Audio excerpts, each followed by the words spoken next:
Hi dear friends, അസ്സലാമു അലൈക്കും, നമസ്കാരം. അപ്പം നമ്മുടെ ഇന്നത്തെ പുതിയ വീഡിയോയിലേക്ക് എല്ലാവർക്കും സ്വാഗതം. അപ്പോൾ ഇന്നത്തെ വീഡിയോ നമ്മൾക്ക് റമദാനിലേക്കുള്ള ഒരുക്കങ്ങളാണ് കേട്ടോ.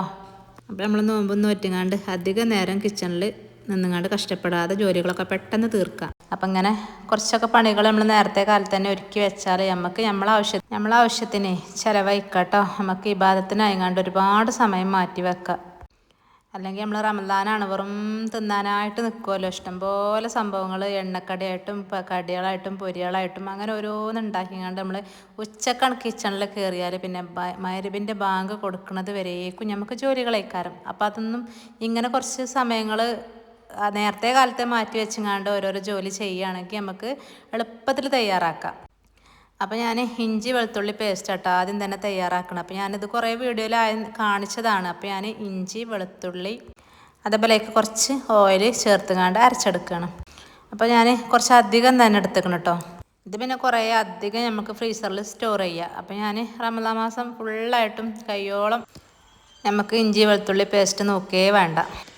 അങ്ങനെ ബാക്കിയുള്ളതും അങ്ങനെ ഞാൻ അരച്ചെടുക്കുകയാണ്. നമ്മളെ കയ്യിൽ പരന്ന പാത്രമോ അതോ സ്ക്വയറിലോ അതോ റൗണ്ടിലൊക്കെ ഉള്ള ഏത് പാത്രത്തിലും വെക്കട്ടോ. അത് ഞാൻ പിന്നെ എൻ്റെ അടുത്ത് പുഡിങ്ങിൻ്റെ ട്രേ ഉണ്ടായതുകൊണ്ട് അത് 2-3 ട്രേ എടുത്തുകൊണ്ട് അതിൽ വെച്ച് ചെയ്തെടുത്തേക്കാണ്. ഇങ്ങനെ സ്ക്വയർ ആകുമ്പോൾ നമുക്ക് നല്ല സ്ക്വയറിൽ ഓരോരോ പീസ് കിട്ടും. റൗണ്ട് ആകുമ്പോൾ പിന്നെ അങ്ങനെ കിട്ടൂല, എന്നാലും നമുക്ക് ആവശ്യമുള്ള വലുപ്പത്തിന് കട്ട് ചെയ്യാം കേട്ടോ. അപ്പോൾ ഞാൻ ഈ 3 ട്രേയും ഫ്രീസർക്ക് വെച്ചിട്ട് 1 മണിക്കൂർ കഴിഞ്ഞിട്ട് പിന്നെ ഇങ്ങനെ വരകൾ ഇട്ട് കൊടുക്കുന്നുണ്ട് കേട്ടോ. ആ വരകൾ ഇട്ട് കൊടുക്കുന്ന വീഡിയോ എൻ്റെ അടുത്ത് സ്കിപ്പായിപ്പോയി. ആ വീഡിയോ നോക്കിയപ്പോൾ ഞാൻ ഒരുപാട് തിരഞ്ഞ് കാണാറില്ല. അപ്പോൾ 1 മണിക്കൂർ കഴിഞ്ഞിട്ട് നമുക്ക് വലുപ്പത്തിന് വേണ്ട ആവശ്യത്തിനുള്ള പിന്നെ പീസാക്കിങ്ങാണ്ട് കട്ട് ചെയ്യാം. എല്ലാം ഇങ്ങനെ വരഞ്ഞു കൊടുത്താൽ മതി. എന്നിട്ട് പിന്നെ ഞാൻ ഇത് രാത്രി ചെയ്തത് കേട്ടോ. എന്നിട്ട് പിറ്റേന്ന് രാവിലെയാണ് 1 മണിക്കൂർ കഴിഞ്ഞപ്പോൾ തന്നെ ഞാനിങ്ങനെ ഓരോ വര ഇട്ട് കൊടുത്തു.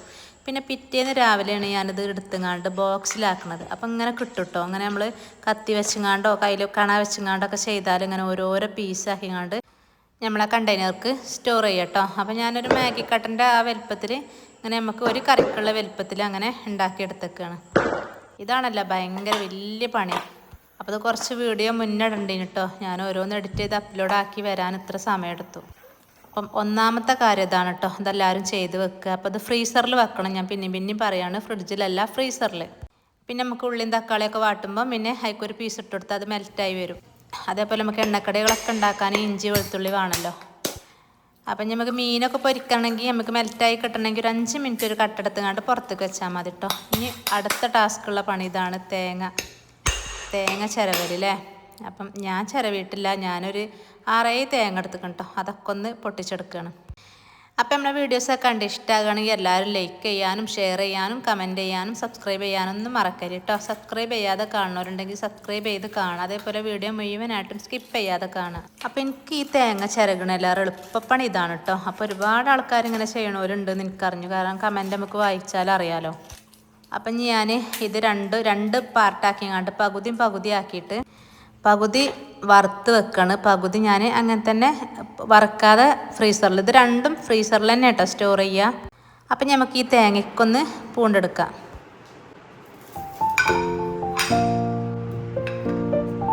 അപ്പോൾ ഞാനിപ്പോൾ പൂണ്ടെടുക്കുന്നിടത്ത് വീഡിയോ സ്പീഡ് കൂട്ടിയിട്ടില്ല കേട്ടോ. എനിക്ക് പെട്ടെന്നാണ് ഈ പരിപാടി കണ്ടോ, പെട്ടെന്ന് കിട്ടുന്നത്. ഇത് നിങ്ങൾക്ക് ഇങ്ങനെ കിട്ടണില്ല എന്നുണ്ടെങ്കിൽ ഒരു 1/2 മണിക്കൂർ നമ്മൾ ഈ തേങ്ങ പൊട്ടിച്ചിട്ട് ഫ്രീസറിൽ വെക്കുക. അപ്പോൾ പെട്ടെന്ന് കിട്ടും കേട്ടോ. അപ്പോൾ എനിക്ക് ടൈമില്ല ഇനി, കാരണം ഇത് വീഡിയോ എടുത്തിട്ട് നിങ്ങളെ മുന്നിൽ എത്തിച്ചു തരണമല്ലോ. അപ്പോൾ അതുകൊണ്ട് ടൈമില്ല ഇനി. ഞാൻ ഇന്ന് എടുത്തുങ്ങാണ്ട് ഇന്ന് തന്നെ അപ്ലോഡ് ആക്കുകയാണ് ഈ വീഡിയോ. കാരണം കുറേ മുന്നതൊക്കെ നോക്കണ്ടേ ഇനി. അപ്പോൾ എനിക്ക് ഓരോരോ തിരക്ക് കാരണം അതൊന്നും ചെയ്യാൻ പറ്റിയില്ല. അപ്പോൾ ഫ്രീസറിൽ ഒരു 1/2 മണിക്കൂർ നേരം വെച്ചാൽ എനിക്ക് പെട്ടെന്ന് ഇളക്കിയെടുക്കാൻ കഴിയും കേട്ടോ. അങ്ങനെ ഫുള്ളായിട്ടും ഞാൻ പൂണ്ടെടുത്ത് പിന്നെ അതിന് ഇങ്ങനെ ആ ചിരട്ടമുള്ള പൊടിയൊക്കെ ഉണ്ട്. അപ്പോൾ ഞാനൊന്ന് കേകി എടുത്തേക്കണം തേങ്ങ. എന്നിട്ട് മിക്സിൻ്റെ ജാറിലിടും. അപ്പോൾ വലിയ പീസുള്ളതൊക്കെ ഒന്ന് ഞാൻ കട്ട് ചെയ്തെടുത്ത്. അതേപോലെ ചിരട്ടപ്പൊട്ട് കുടുങ്ങണത് നല്ലോണം നോക്കണം കേട്ടോ. നമ്മളെ മിക്സിൻ്റെ ജാറിൻ്റെ പണിയാണ് കഴിയും. അങ്ങനെ ഓരോരോ ട്രിപ്പാക്കിങ്ങാണ്ട് പകുതി ഞാനിങ്ങനെ ക്രഷ് ചെയ്തെടുത്തേക്കണം.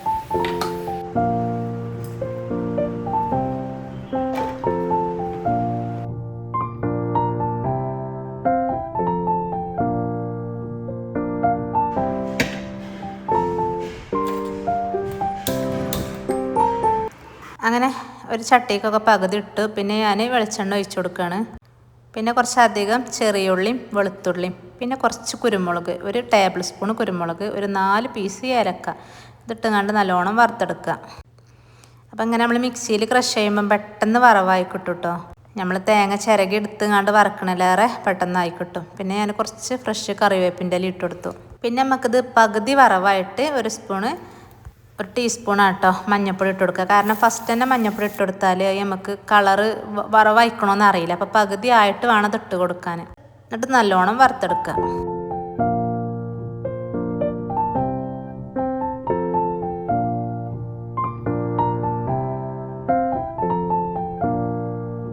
അങ്ങനെ തേങ്ങയൊക്കെ വറവായത് മാറ്റി വെക്കട്ടെ. അത് ചൂടാറിയിട്ട് നല്ലോണം തണുത്തിട്ട് വേണം നമുക്ക് കണ്ടെയ്നറിലാക്കി വെക്കാൻ. അപ്പോൾ ഞാൻ ഫാൻ ഇട്ടേക്കാൻ കേട്ടോ ഒന്ന് ചൂടാറാൻ. അപ്പം നമുക്ക് വറുക്കാത്ത തേങ്ങ ഉണ്ടല്ലോ അതൊരു ബോക്സിലാക്കിങ്ങാണ്ട് അങ്ങനെ ഫ്രിഡ്ജിക്ക് മാറ്റാം. ഇതൊക്കെ അങ്ങനെ ഒരുക്കി വെച്ചാൽ നമുക്ക് കറികൾ ഉണ്ടാക്കാനൊക്കെ പെട്ടെന്നുണ്ട്. തേങ്ങ ചിരവാനും അതേപോലെ ഒന്ന് പെട്ടെന്ന് എടുത്തുകൊണ്ട് നമ്മൾ ഫ്രീസറിൽ നിന്ന് എടുത്തുകൊണ്ട് അപ്പം തന്നെ നമുക്ക് അരച്ചെടുക്കാം. ഒരുപാട് സമയം ലാഭിക്കട്ടോ അതിങ്ങനെ ചെയ്ത് വെച്ചാൽ. അപ്പോൾ ഒരുപാട് ആൾക്കാർ ഇങ്ങനെ ചെയ്യണതിന് ഇക്കാരം. അപ്പോൾ ചെയ്യാത്തവരൊക്കെ ഉണ്ടെങ്കിൽ ഒന്ന് ട്രൈ ചെയ്ത് നോക്കേണ്ടി.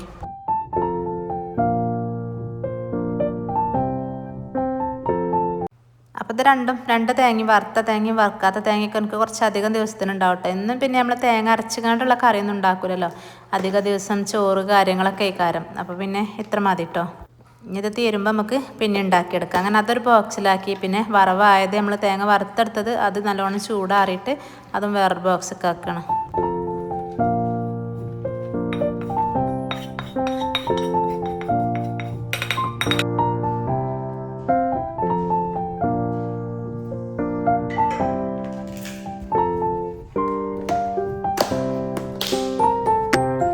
പിന്നെ അടുത്തത് സവാള. അത് തൊലി കളഞ്ഞുകൊണ്ട് ഞാൻ കേകിയിട്ടില്ല കേട്ടോ. അങ്ങനെ ബോക്സൊക്കെ ആക്കിയേക്കാണ്. നമുക്ക് ആവശ്യമുള്ളത് എണ്ണക്കടി ഉണ്ടാക്കാനൊക്കെ ആവശ്യം ഉണ്ടാവില്ല. ചോപ്പറിലിട്ടുകൊണ്ട് ചോപ്പ് ചെയ്യുക എങ്ങനെ വേണമെങ്കിലും ചെയ്യാം. പിന്നെ നമ്മളിങ്ങനെ തൊലി കളഞ്ഞ് വെച്ചാൽ നമുക്ക് കണ്ണെരിയില്ല കേട്ടോ. അതിൻ്റെ നീരൊക്കെ ഒന്ന് പറ്റിയാൽ നമുക്ക് സിമ്പിളായിങ്ങാണ്ട് ഉള്ളി അരിഞ്ഞെടുക്കാം.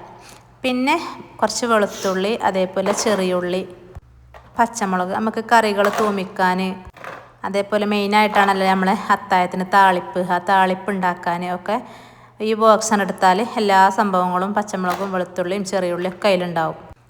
അപ്പം അങ്ങനെ അത് കുറച്ച് ഒരു ബോക്സിലാക്കി അതും മാറ്റി വെക്കാം. പിന്നെ എണ്ണക്കടിൻ്റെ മസാലകളൊക്കെ ഉണ്ടാക്കി വെക്കട്ടെ. അതിൻ്റെ വീഡിയോ ഒന്നും ഞാനിപ്പോൾ കാണിച്ചിട്ടില്ല. കാരണം ഞാൻ റംസാനൊക്കെ വരുമ്പം റംസാനായിട്ട് ഞാൻ കാണിച്ചു തരാം. അപ്പോൾ ഇതൊക്കെ ഫ്രീസറിലാണ് കേട്ടോ സ്റ്റോർ ചെയ്യണത്. തേങ്ങയും അതേപോലെ വറുത്ത തേങ്ങയും വറുക്കാത്ത തേങ്ങയും ഫ്രീസറിലാണ് സ്റ്റോർ ചെയ്യുക. ഫ്രിഡ്ജിൽ ഒരിക്കലും ചെയ്യരുത്. ബാക്കിയുള്ളതൊക്കെ നമുക്ക് ഫ്രിഡ്ജിലും സ്റ്റോർ ചെയ്യാം.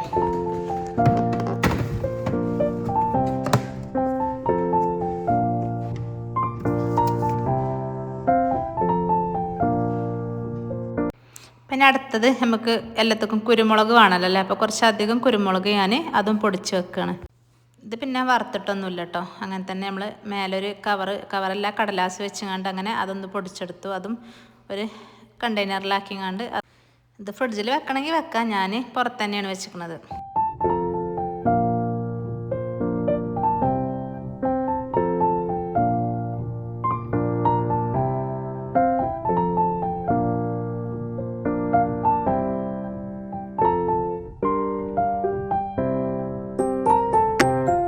അങ്ങനെ പിന്നെ നമുക്ക് അടുത്തത് പെരുംജീരകത്തിൻ്റെ പൊടി നമുക്ക് എല്ലാത്തേക്കും വേണമല്ലോ. ഒന്ന് ജസ്റ്റ് ഒന്ന് ചൂടാക്കിയിട്ട് അതങ്ങനെ അതും പൊടിച്ചെടുത്ത്.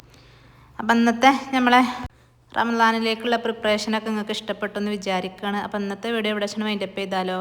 അപ്പോൾ ഞാൻ പറഞ്ഞ മാതിരി എല്ലാവരും ലൈക്ക് ചെയ്യുക, ഷെയർ ചെയ്യുക, കമൻറ്റ് ചെയ്യുക, സബ്സ്ക്രൈബ് ചെയ്യുക. അപ്പം മറ്റൊരു പുതിയ വീഡിയോ ആയിട്ട് വീണ്ടും വരാം. അസ്സലാമു അലൈക്കും.